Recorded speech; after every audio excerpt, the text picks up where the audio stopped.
തിരുവനന്തപുരത്തേക്ക് പോവുകയാണ്. അവിടെ LPST റാങ്ക് ഹോൾഡേഴ്സ് മാറ്റങ്ങളെ കാണുന്നു.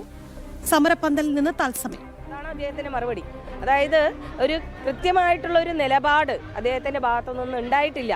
2 മാസം സമയത്തിനുള്ളിൽ ഈ മറുപടി ഞങ്ങൾക്ക് വേണ്ടത് ഞങ്ങൾക്ക് ജോലി വേണമെന്നുള്ളതാണ്. അല്ലെങ്കിൽ അതിന് ഉതകുന്നതായിട്ടുള്ള കാര്യങ്ങൾ ഞങ്ങൾ നിർദ്ദേശങ്ങൾ മുന്നോട്ട് വെച്ചിട്ടുണ്ട്.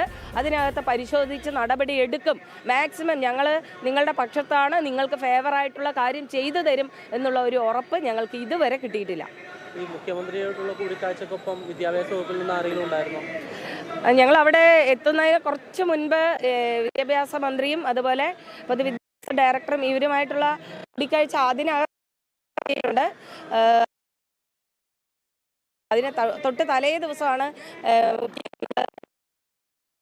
അദ്ദേഹത്തോട് ഈ 2 മാസത്തെ സമയം ആവശ്യപ്പെടാൻ പറഞ്ഞത് CM ആണെന്ന് തന്നെയാണ് സീമ പറഞ്ഞത് നമ്മളോട്. സീമ പറഞ്ഞിട്ടാണ് അദ്ദേഹവും 2 മാസം സമയം വേണം എന്നുള്ളൊരു ആവശ്യം പറഞ്ഞത്. റിലേ നിരാഹാര സമരം ആരംഭിക്കാൻ പോകുന്നത് ഒരാളാണോ അല്ലെങ്കിൽ അല്ല ഈ റിലേ ആയിരുന്നു. ഞങ്ങൾ ഇത്രയും കാലം റിലേ ആയിരുന്നു. നിരാഹാര സമരം അനുഷ്ഠിക്കുന്ന വ്യക്തി ക്ഷീണിതയാവുകയാണെങ്കിൽ നമ്മൾ ഹോസ്പിറ്റലൈസ് ചെയ്തിരുന്നു. ഇനി അങ്ങനെയല്ല ചെയ്യുന്നത്. ഇനി ഇതിനകത്ത് ഒരു നടപടി ഉണ്ടാവുന്നത് വരെ ഇത് നിരാഹാര സത്യാഗ്രഹം തന്നെ ആയിരിക്കും. ഒരാളാണ് ഇരിക്കാൻ പോകുന്നത്.